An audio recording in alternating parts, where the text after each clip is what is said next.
After you made this plea to the president, did Donald Trump urge his supporters to avoid the use of violence? Not to my knowledge. Now, as we know, the president was aware of your speech because he tweeted about it later that day. Let's take a look at what the president said. In the tweet, Donald Trump claims that there was, quote, massive voter fraud in Georgia. Mr. Sterling, that was just plain false, wasn't it? Yes, sir. Nevertheless, the very next day, on December 2nd, President Trump released a lengthy video again making false claims of election fraud in Georgia. Let's take a look at what he said this time.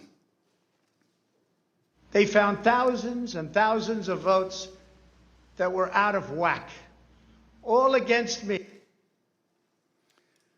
In fact, the day after Donald Trump released that video, so now we're talking just 2 days after the emotional warning that you gave that someone's going to get killed, representatives of President Trump appeared in Georgia, including Rudy Giuliani, and launched a new conspiracy theory that would take on a life of its own and threaten the lives of several innocent election workers. This story falsely alleges that sometime during election night, election workers at the State Farm Arena in Atlanta, Georgia, kicked out poll observers. After the observers left, the story goes, these workers pulled so-called suitcases of ballots from under a table and ran those ballots through counting machines multiple times. Completely without evidence, President Trump and his allies claimed that these suitcases contained as many as 18,000 ballots, all for Joe Biden. None of this was true. But Rudy Giuliani appeared before the Georgia State Senate and played a surveillance video from State Farm Arena, falsely claiming that it showed this conspiracy taking place. Here's a sample of what Mr. Giuliani had to say during that hearing.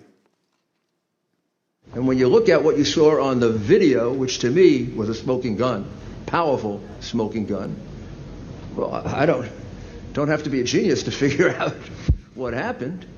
And I don't have to be a genius to figure out that those votes are not legitimate votes. You don't put legitimate votes under a table. No. Wait until you throw the opposition out, and in the middle of the night, count them. We would have to be fools to think that. President Trump's campaign amplified Giuliani's false testimony in a tweet, pushing out the video footage. Giuliani likewise pushed out his testimony on social media. As you can see in this tweet, Mr. Giuliani wrote that it was, quote, now beyond doubt, unquote, that Fulton County Democrats had stolen the election. Later in this hearing, we'll hear directly from one of the election workers in this video about the effect these lies had on her and on her family. Mr. Sterling, did the investigators in your office review the entire surveillance tape from the State Farm Arena on election night? They actually reviewed approximately 48 hours going over the time period where action was taking place at the counting center at State Farm Arena. And what did the tape actually show? Depending on which time you want to start, because as was mentioned, this conspiracy theory took on a life of its own, where they conflated a water main break that wasn't a water main break and throwing observers out and a series of other things. What it actually showed was Fulton County election workers engaging in normal ballot processing. One of the things that was very frustrating was the so-called suitcases of ballots from under the table. If you watch the entirety of the video, you saw that these were election workers who were under the impression they were going to get to go home around 10:30.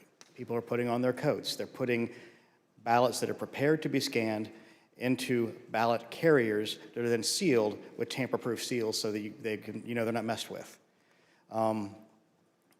It's an interesting thing because you watch there's 4 screens of the video, and as you're watching it, you can see the election monitors in the corner with the press as they're taking these ballot carriers and putting them under the table. You see it there.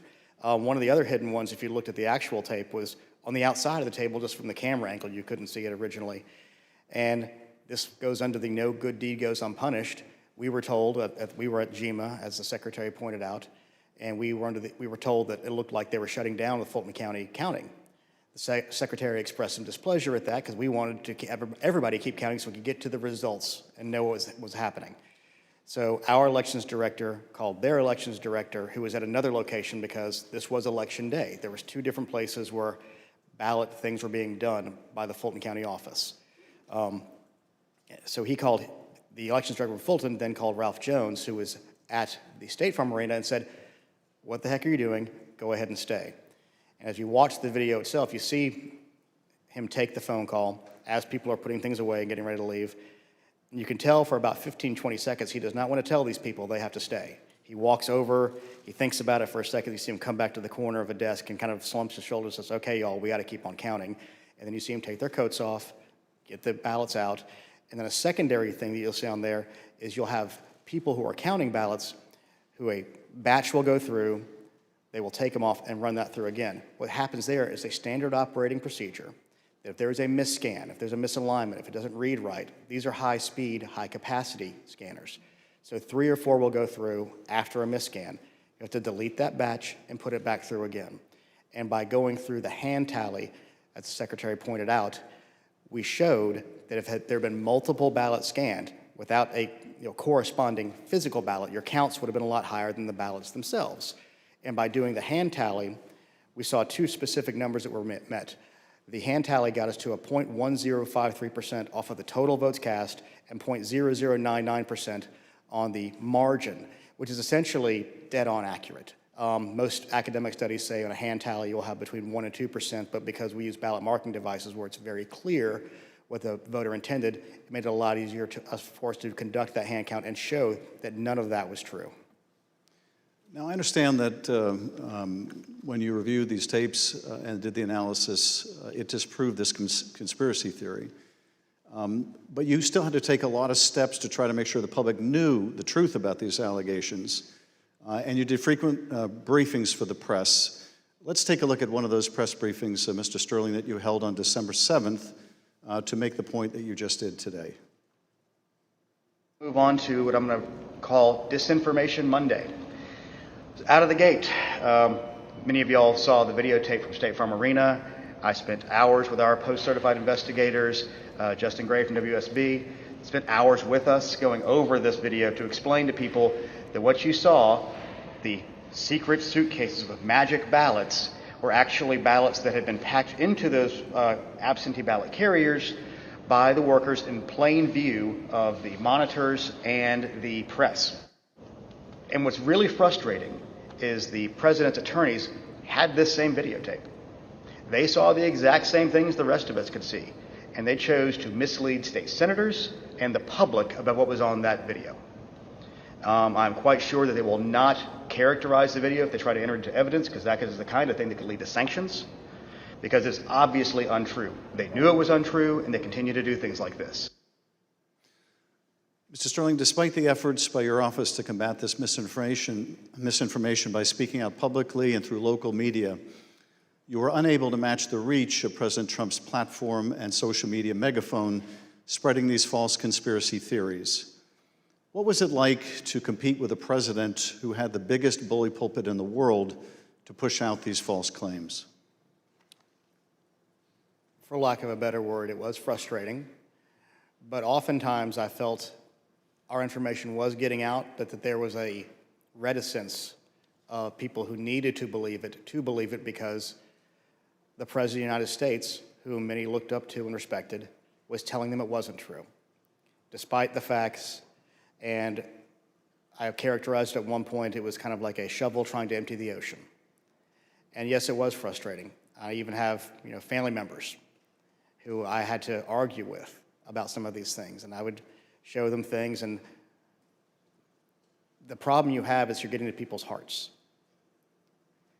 I remember there's one specific, an attorney that we know that we showed and walked him through, this wasn't true, okay, I get that, this wasn't true, okay, I get that, this wasn't, 5 or 6 things, but at the end he goes, I just know in my heart they cheated. That's just, and so once you get past the heart, the facts don't matter as much. And our job, from our point of view, is to get the facts out, do our job, tell the truth, follow the Constitution, follow the law, and defend the institutions, and the institutions held. Let's take a look at what you were competing with. This is the former president speaking in Georgia on December 5th. Evidence of fraud is overwhelming, and again, I'm going to ask you to look up at that very, very powerful and very expensive screen.